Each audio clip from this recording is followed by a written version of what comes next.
tengah hutan belantara, ancamannya hanya mati dan makan babi. Maka akhaffud dararain, memilih mudarat teringan, boleh makan babi. Tapi ketika pisang sudah banyak ditemukan, jangan lagi ajak orang untuk makan babi. Pisang-pisang sudah siap. Pisang dari BNI, pisang dari BRI Syariah, pisang dari Bank Syariah Mandiri. Kenapa kita pertahankan? Apalagi makan babi sampai 2026.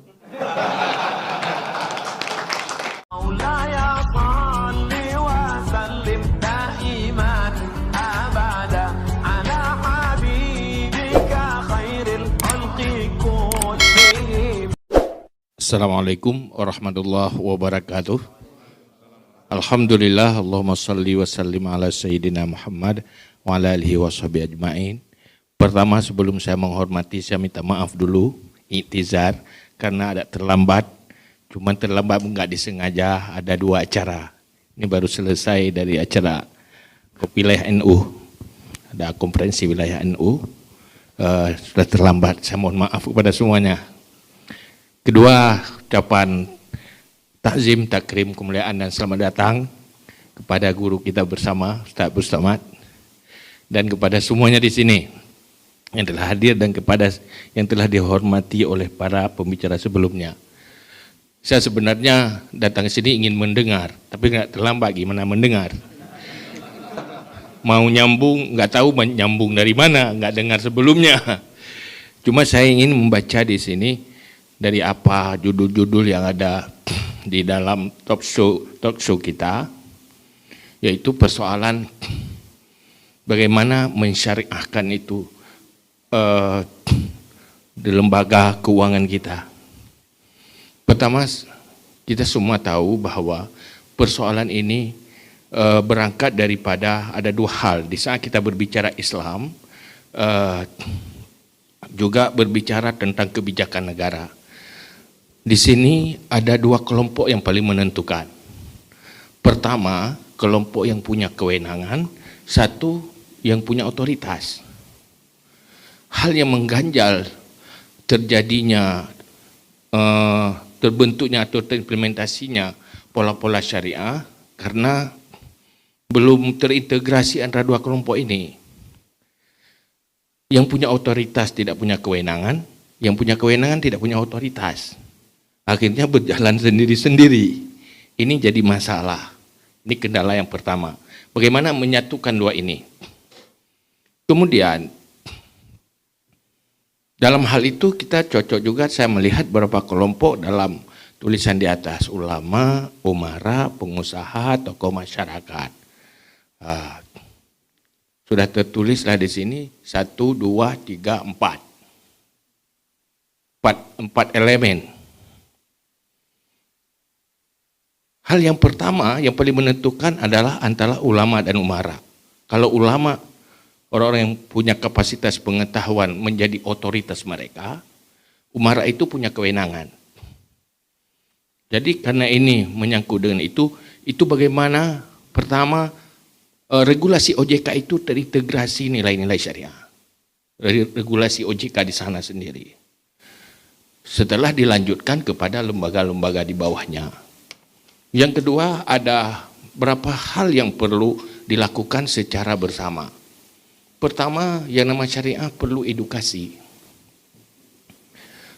Edukasi tentang itu dan merasionalkan konsep-konsep syariah kepada yang paling berwenang dulu, yang punya kewenangan. Yang kedua, mengadvokasi, harus ada yang mengadvokasi itu. Selain daripada publikasi untuk membangun kesepahaman dan pemahaman bersama. Siapa yang mengadvokasi itu semua? Karena ini gabungan, dia harus tim integrated kan. Saya melihat tadi pembicaraan, saya berbicara kerjasama. Jadi kan sebuah tim yang integrated maknanya. Maka perlu siapa yang mengadvokasi itu, siapa publikasi, dan yang memfasilitasi itu siapa. Paling kita kan buat dialog ini kan duduk di sini paling modalnya kan cuma minum-minum, makan-makan kan.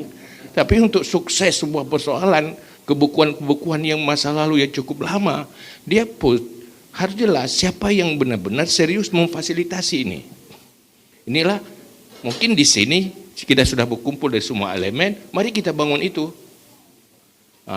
Jadi harus jelas itu. Kemudian publikasi ke masyarakat, kita harus sesuaikan juga dengan persoalan perilaku masyarakat kita.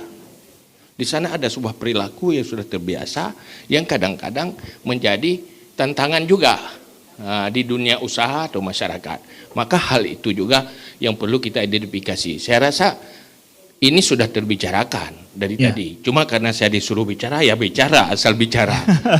Begitu kira-kira. Terima kasih.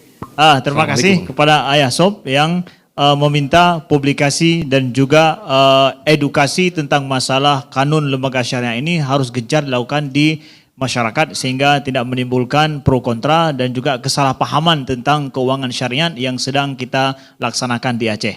Kita dengarkan bersama tausiah terakhir daripada Ustadz Abdul Somad. Kepada guru kami Maulana, kami persilakan dengan segala hormat. Bismillahirrahmanirrahim. Assalamualaikum warahmatullahi wabarakatuh. Diluruskan oleh Bang Nasir bahwa ini bukan tausiah terakhir, walaupun di ujung tahun. Ketika rezim Taliban tumbang di Afghanistan, maka yang pertama kali dilakukan oleh orang Afghanistan adalah mencukur jenggot dan menonton di bioskop. Ternyata mereka selama ini melakukan yang dianggap terlarang dan yang dianggap sunnah itu bukan karena kesadaran, tapi karena keterpaksaan. Ketika saya ke Malaysia, diundang di Bank Rakyat.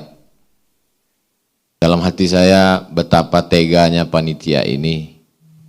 Di mana-mana saya ceramah tentang haramnya riba, saya tidak mau mengambil uang dari bank riba, tidak mau minum dan makan di tempat riba. Kenapa mereka tempatkan saya ceramah di Bank Rakyat? Tidak ada bawa-bawa Islamnya. Lalu kemudian direkturnya berkata, Ustadz Abdul Somad, ini adalah bank konvensional. Dalam hati saya sudah tahu. Tapi dia sudah berubah menjadi syariah. Bersih, murni, yang awalnya konvensional 100% berubah menjadi syariah 100%, dan nasabahnya banyak saudara-saudara kita Chinese, banyak pula yang India, Hindu.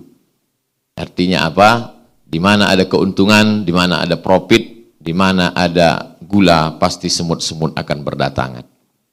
Lalu kemudian saya ke Bogor bertemu dengan pakar ekonomi syariah kita, Dr. Safi Antonio. Saya tanya, kenapa bisa begitu di sana, kenapa tidak bisa begini di sini? Kata beliau, ada dua yang sulit Ustaz Abdul Somad. Yang pertama, political will. Yang kedua, iklan. Kita perlu iklan, dana iklan yang begitu mahal. Dan saya kira di Aceh tidak begitu banyak untuk mengeluarkan dana iklan, karena masyarakat Aceh sangat fanatik dalam makna positif, sangat militan terhadap para abu, abi, para tengku dan dayah. Lalu kemudian political will, keistimewaan, kekhususan bukan negara yang memberikan kepada Aceh, tapi Allah Subhanahu wa taala memang sudah mengistimewakan Aceh sejak semula, sejak awal kaki para ulama itu kemari melangkahnya. Jadi kalau hari ini negara memberikan kekhususan, keistimewaan, itu hanyalah perpanjangan tangan dan kelanjutan dari rahmat Allah Subhanahu wa taala. Keistimewaan, kekhususan dia menjadi rahmat ketika dia diisi. Kekhususan, keistimewaan dia menjadi rahmat ketika dia dilaksanakan. Dan rahmat Allah akan bertambah ketika dia diamalkan. Ketika kekhususan itu tak lagi bermakna, tidak menjadi amal, maka ancaman Allah datang. La in kafartum inna azabi lasyadid. Azab yang dirasakan belum hilang luka lama. Maka jangan pernah kita menumpuk cerita baru untuk mendatangkan azab-azab baru. Wal'iyadzubillah. Kalau dikatakan produk-produknya terlalu minimalis, kita bisa perkaya. Kita cukup banyak ahli pakar. Akal berapa banyak para doktor, ahli agama, ahli ekonomi Islam, ahli ekonomi yang dulunya haram sudah berhijrah kepada yang halal. Mereka memperkaya. Negeri ini diberikan Allah Subhanahu wa taala anugerah dari alamnya sampai kepada akal orangnya yang cerdas.